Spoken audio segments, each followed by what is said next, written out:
Who was the last delegate to the Continental Congress? My name is Jason, and welcome to Founder of the Day. Today we're talking about Philip Pell. Now, Philip Pell was a young man about 23 years old when the Revolutionary War began, and living in Westchester, New York, just north of New York City, he joined the militia. Now, he was a young lawyer, so he was quickly promoted to an officer rank, and shortly thereafter, the British took over Manhattan Island. They would hang out there for 8 years.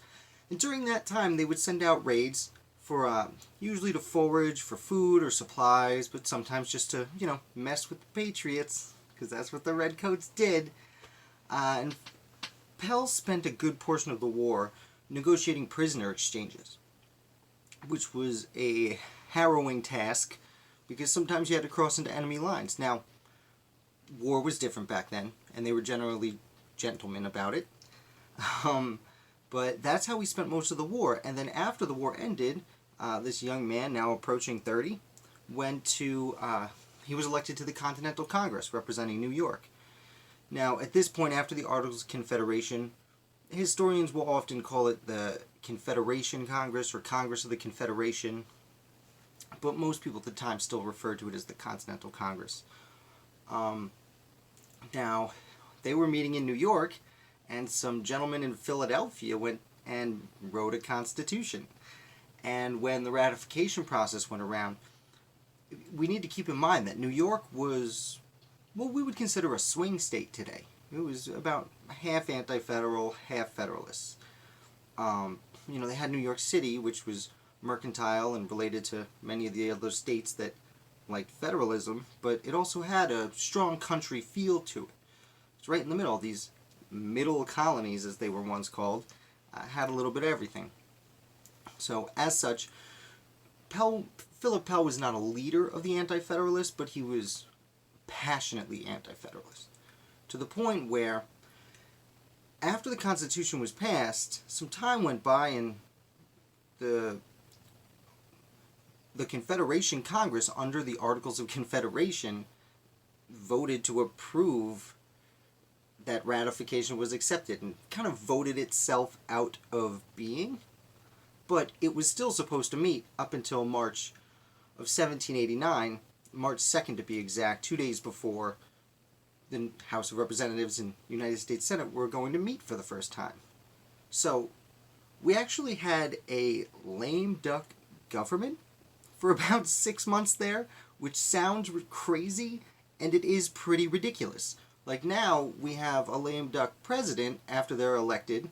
They wait 2 months from November to January until they get inaugurated. We had a lame duck government for 6 months, which I keep repeating because it is the most ridiculous thing to think about. But either way, most members of the Confederation Congress had either gone home or been elected to the Senate or the House of Representatives or took up a position in the new government somehow. Philip Pell didn't do any of these things. He liked the Articles of Confederation. So he stayed sitting in the Continental Congress until March 2nd, 1789, where he walked in the room and he was the only person there. And he looked around and he motioned to shut down the government. Sign D, I believe it's pronounced. D-I-E. So it might be sign die, but sign D, which basically means indefinitely. He motioned to an empty room to shut down the government. And then he voted unanimously to approve his own motion. And that was how the Articles of Confederation came to an end.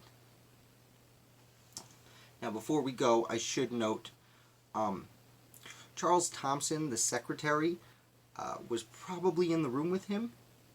Charles Thompson, who I will make a video about, was secretary of the Continental Congress the whole time, for 15 years, from not day one, but day year 2, all the way until this day. So he was there, but he was not elected as a delegate. He was hired and being paid to be there. So I should give him that little shout out. But Philip Pell went on to be a successful lawyer and have Pelham Manor, which the only other thing you might recognize the name from. When I say Pelham Manor, I mean if you drive up north of New York City, or excuse me, then you might have heard the name Pelham. I believe there was a movie 10 years ago or something like that. Might have had Denzel Washington in it. Pelham 123. Yeah, that movie. That's named after Philip Pell's house. So that's it for today. Please like and subscribe. I'll do another video tomorrow. I'm going to do videos every weekday until every single person in the whole wide world watches. Maybe not. But thank you. Like I said, like and subscribe. If you hit like, it helps more people see it pop in their feed. And if you subscribe, you can see me talk about more Revolution. Please leave me a comment about what else you'd like me to talk about, because I love talking about it, obviously. Thank you so much, and I will see you tomorrow.